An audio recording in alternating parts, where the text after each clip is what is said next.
For question 42 in the homework, I'm going to take a couple steps back before I answer that question because we looked at ionic compounds, we did not look at molecular compounds. So just to review those rules on assigning oxidation. So when we were evaluating redox reactions, one of the rules we went over was anytime you have a pure element in solution, right, the oxidation number of that pure elemental solid is always 0.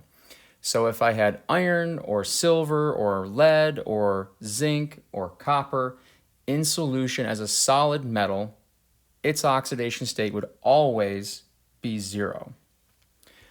A few of the other rules that we already knew were monoatomic ions, right? Anytime I have a group 1 metal in solution as an ion, so lithium, sodium, potassium, rubidium, right, I would expect to have a charge of +1, an oxidation state of +1 on that metal.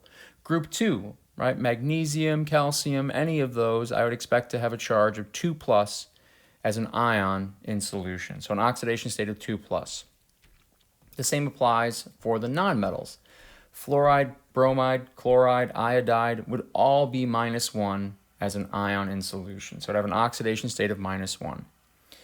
Oxygen, we're always going to count oxygen as 2-, unless it's bonded with itself in hydrogen peroxide. The rest of the time that we see oxygen, we would assign a charge of 2- to oxygen. Hydrogen, we're always going to consider hydrogen to be +1. The halogens, right, we're always going to consider to be -1 unless it's bonded to another halogen or oxygen. So again, don't worry about the exceptions. Just think about the majority of the time that we see a halogen, it should have a charge of -1, an oxidation state of -1.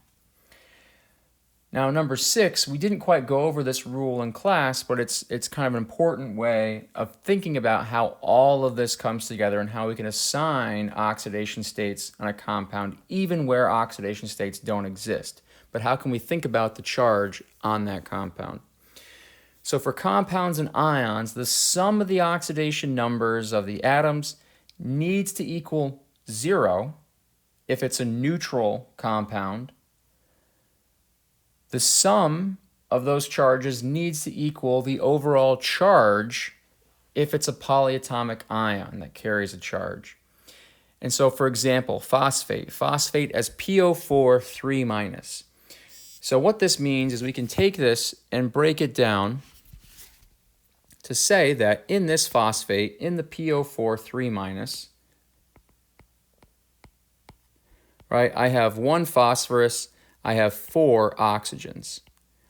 We know a rule for oxygen, we do not know a rule for phosphorus.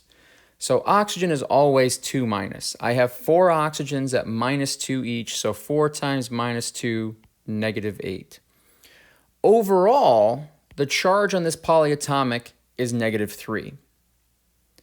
Based on that, what oxidation state should we assign to phosphorus to account for this overall charge? So the oxidation state we would assign to phosphorus would obviously be 5+, because 5+ -8 would give us -3.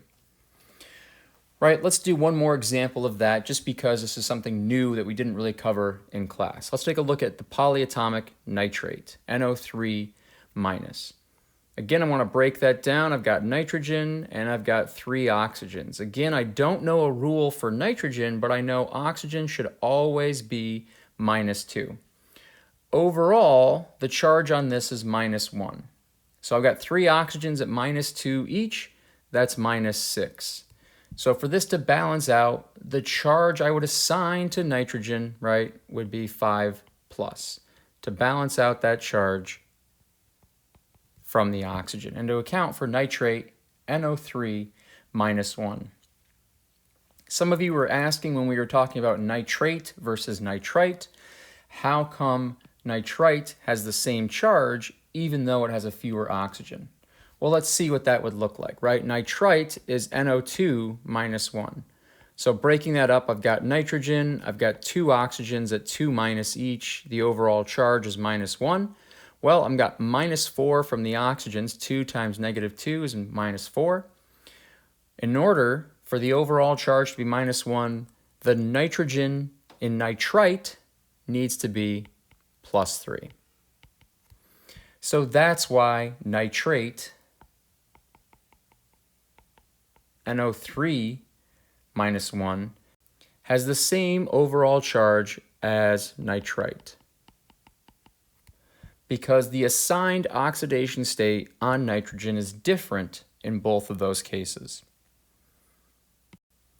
So let's take a look now at question 42 from the homework. What is the oxidation number of carbon atom in carbonate, CO3 2-? So let's break down carbonate the same way we broke down the other polyatomics. I've got 1 carbon and I've got 3 oxygens. Again, I do not know a rule for carbon, but I know that oxygen is 2-. I've got 3 oxygens at 2- each, that's -6. Overall, the polyatomic has a charge of -2. So to balance that out, carbon needs to be +4. So +4 -6, overall charge of -2. So it's good to know those rules, right? Some of those rules we already went over. The first 5 of those rules we already went over. The last rule is kind of a combination of all of those rules, putting those rules together to help us break apart polyatomic ions and assign charges to all elements in those polyatomics. And we could use it for molecules as well. I could do the same approach for a neutral molecule and breaking it apart by assigning oxidation states.